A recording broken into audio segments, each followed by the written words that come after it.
Disclaimer: I am a builder with 25 years experience. I'm not a financial advisor, real estate agent, tax agent, or life coach. I'm not affiliated with any company, and this is not advice.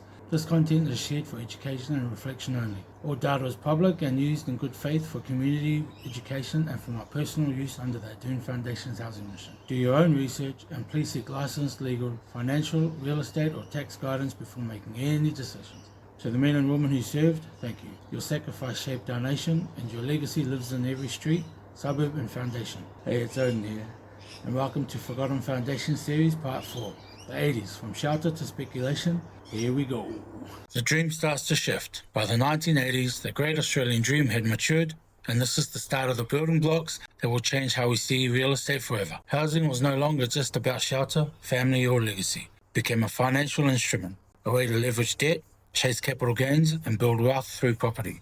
Due to the deregulation and market logic under Prime Minister Bob Hawke, 1983 to 1991, Australia began to deregulate banking and finance, and private lenders entered the scene. Credit became easier to access, but also more volatile. The housing market started responding to interest rates, tax incentives, and investor appetite, not just community need anymore. Wages were held down by the prices and incomes accorded. Interest rates were volatile and inflation was high. The 80s was the decade when Australia changed the rules, and private investment surged, especially in plant, equipment, and property. The economy was being restructured, not enriched. With global capital quietly entering the residential housing market, especially in Sydney and Melbourne, housing began its transformation into a weaponized financial system that will impact Australians for decades. While Aussie families were chasing the dream, Australia opened its doors to the east and welcomed skilled and business migrants from across Asia. Programs like the Business Migration Scheme encouraged investment into local industries, including real estate. This is the time where the vault was unlocked. After 1975, Australia accepted thousands of Vietnamese refugees fleeing conflict. They settled in working-class suburbs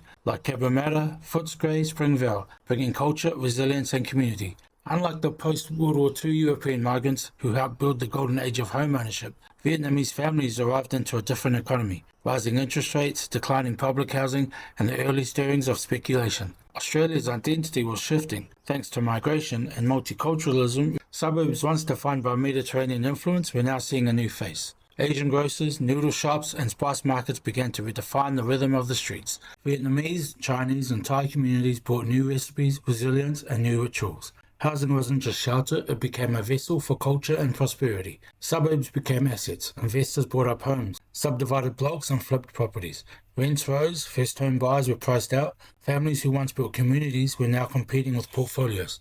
The soul of suburbia began to shift from neighborhoods to numbers. In the 1980s, the dream changed. Shelter became speculation, homes became holdings, and the market began to speak louder than memories. It didn't whisper, it jingled like a slot machine. Come and play over here. Stay tuned for the next part of the Forgotten Foundation series.